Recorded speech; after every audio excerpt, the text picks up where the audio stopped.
Vous êtes sur le point d'investir 20 euros par mois et par collaborateur dans Microsoft Copilot. Mais partout autour de vous, on vous dit que ChatGPT est meilleur, que Claude est plus intelligent, que Copilot c'est décevant. Alors, est-ce que vous êtes en train de faire le bon choix? Le risque, ce n'est pas de payer 20 euros pour rien. C'est en fait que votre équipe conclut dans 6 mois que l'IA n'est pas faite pour elle. Et tout ça juste parce que vous avez déployé le bon outil, mais de la mauvaise façon. Et c'est une situation que je vois toutes les semaines chez mes clients. Vous avez Microsoft 365, votre équipe utilise Word, Outlook, Teams, Excel au quotidien et vous vous dites, puisqu'on est chez Microsoft, autant prendre Copilot, c'est complètement logique. Sauf que vous lisez les comparatifs, vous entendez des retours hyper mitigés et vous commencez à douter. Je suis Sonia, ça fait 20 ans que je travaille dans les systèmes d'information, donc 15 ans dans les systèmes d'information RH et j'accompagne aujourd'hui les professionnels RH, les consultants, les dirigeants à intégrer l'IA dans leur quotidien. Et cette question, est-ce qu'on prend Copilot ou autre chose, c'est probablement une de celles que j'entends le plus en ce moment. Je vais vous donner un exemple. Une de mes clientes, directrice d'une équipe de 10 personnes, a déployé ma boîte à outils IA en un peu moins de 2 mois. Résultat, 100% de ses collaborateurs sont équipés et ils ont déjà pu gagner 50% du temps sur leur production habituelle. Elle peut maintenant répondre à plus de clients avec exactement la même équipe. Et pendant ce temps-là, son groupe, donc au niveau corporate, a passé des mois à lancer un audit, puis à former tout le monde sur ChatGPT, sans que le prestataire qui délivrait la formation se rende compte que l'entreprise avait déjà Gemini à sa disposition et qu'une formation sur Gemini plutôt que ChatGPT était probablement plus utile pour les équipes. Dans cette vidéo, je vais vous montrer d'abord pourquoi la question Copilote ou ChatGPT ou Claude est mal posée. Ensuite, ce que Copilot fait vraiment bien et là où il montre ses limites. Et surtout, la combinaison d'outils que je recommande que vous soyez indépendante, dirigeant de TPE ou DRH d'une PME. Si vous êtes DRH, consultant ou dirigeant et que vous voulez qu'on regarde ensemble ce qui fait sens pour votre situation, vous avez un lien en description pour qu'on en parle. Avant de parler de copilote, il faut qu'on démonte un malentendu. Quand quelqu'un vous dit copilote, c'est nul comparé à ChatGPT, demandez-lui nul pourquoi faire. Parce que comparer copilote, ChatGPT et Claude sans préciser l'usage, c'est comme demander si un SUV est mieux qu'une citadine. La réponse dépend entièrement de ce que vous voulez en faire. Copilot, c'est un assistant qui vit dans vos outils Microsoft. Il est déjà là, dans le ruban Word, dans la barre latérale d'Outlook, dans vos réunions Teams. Il ne vous demande pas de changer vos habitudes en fait. ChatGPT et Claude, ce sont des outils autonomes. Ils sont hyper puissants pour certaines tâches, mais ils vivent en dehors de votre environnement de travail et vous allez passer votre temps à faire des copier-coller ou des chargements de fichiers. Bref, c'est du temps vide perdu pour rien. Et d'ailleurs, il y a quelque chose que peu de gens savent, Copilot et ChatGPT, c'est le même moteur. Sous le capot, Copilot utilise le même moteur GPT d'OpenAI. C'est exactement la même intelligence artificielle. Ce qui change, c'est ce qui se passe autour. ChatGPT fonctionne tout seul en dehors de votre entreprise. Copilot Business, lui, il se connecte euh, sur le même moteur que vos emails, que vos documents, que vos conversations Teams. Donc, si vous avez Copilot Business et que vos équipes utilisent en même temps ChatGPT, en fait, vous payez 2 fois le même cerveau. L'un est branché sur votre entreprise et l'autre non. Donc, pour vos tâches du quotidien, Copilot Business fait le travail. Et quand vous avez besoin de plus de profondeur, ce n'est pas un deuxième GPT ou ChatGPT qu'il vous faut. C'est un outil d'une autre famille, conçu pour un autre type de travail. Ce qu'il faut se demander, ce n'est pas lequel est le plus intelligent, c'est lequel se branche là où mon équipe travaille déjà et lequel me donne la profondeur d'analyse dont j'ai besoin quand c'est nécessaire. Et la réponse pour la plupart des organisations que j'accompagne, c'est Les deux. Et si vous êtes DRH, consultant ou dirigeant et que vous voulez qu'on prenne le temps de regarder ça ensemble sur votre cas et de l'adapter à votre situation, vous avez le lien sous cette vidéo. Maintenant, parlons concrètement de ce que Copilot apporte au quotidien. Mais d'abord, il faut qu'on clarifie quelque chose parce que c'est une source de confusion énorme. Il n'y a pas un seul copilote, il y en a trois. D'abord, il y a le copilote Chat, la version de base. C'est accessible avec certains abonnements de Microsoft 365. C'est un chat un peu comme ChatGPT, mais intégré dans l'interface Microsoft. Il travaille à partir du web et des fichiers que vous lui donnez manuellement. Il n'a pas d'accès à vos mails, il n'a pas d'accès à vos fiches SharePoint, il n'a pas de résumé de réunion automatique. C'est juste le premier pas, mais soyons clairs, ce n'est pas ce qui va transformer votre façon de travailler. Et souvent, c'est là que naît la frustration. Parce que quand vous comparez cette version-là à un chat GPT ou à un Claude, vous avez l'impression que Copilot est super en retard. Mais ce que vous comparez, en réalité, c'est une version d'entrée de gamme avec des outils conçus pour être complètement autonomes comme ChatGPT ou Claude. La comparaison n'est pas juste. Ensuite, le deuxième copilote, c'est le copilote pro. Il est plutôt pour les indépendants ou pour les profils avancés.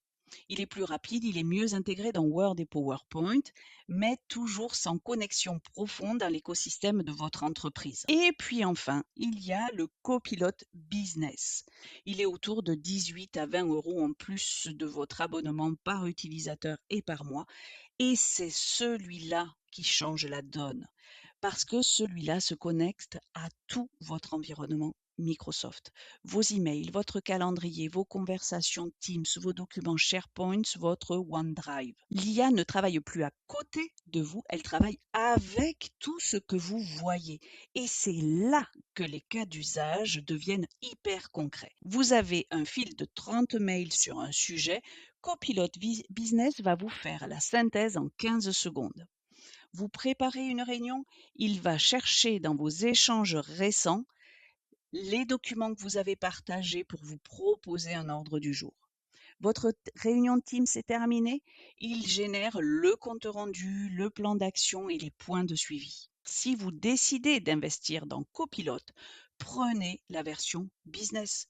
Pour les TPE et PME de plus de 5 personnes, c'est la version qui donne le meilleur des deux mondes, une vraie IA qui fait gagner du temps, la sécurité pour l'entreprise et un système intégré. Prendre une version en dessous, ce serait comme acheter une voiture avec un GPS intégré, mais ne jamais l'allumer et mettre son portable à côté pour faire notre navigation. En fait, vous payez un outil, alors autant qu'il ait accès à la route sur laquelle vous roulez. Pour la grande majorité de votre équipe, Copilot Business est le bon choix. Il couvre 80% des besoins quotidiens sans changer d'outil. Mais il y a 20% des tâches en fait où il ne suffit pas. Et c'est là que ça devient intéressant. Là où Copilot Business excelle, c'est sur les tâches répétitives, courtes, intégrées dans votre flux de travail. Reformuler un email, résumer une réunion, préparer un brouillon, c'est un excellent copilote pour les petits trajets du quotidien.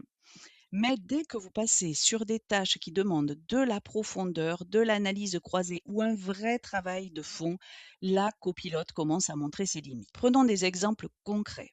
Si vous devez analyser un appel d'offres de 120 pages pour préparer votre réponse commerciale, si vous voulez croiser 3 fichiers Excel pour consolider des données et faire des projections, sur ce type de tâches, les retours que j'ai de mon expérience, mais aussi de celle de mes clients, sont assez unanimes. Copilot produit des résultats trop génériques, trop en surface, et c'est normal, ce n'est pas son rôle. C'est là qu'un outil comme Claude va prendre tout son sens.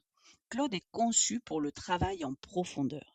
Il peut traiter des documents longs, croiser des sources, produire des analyses structurées et maintenir un raisonnement hyper cohérent sur des tâches complexes. Et il y a d'autres outils que je recommande de plus en plus à mes clients. Il s'agit de Notebook LM de Google. C'est un outil gratuit qui permet de charger vos documents et de les interroger comme une base de connaissances à part.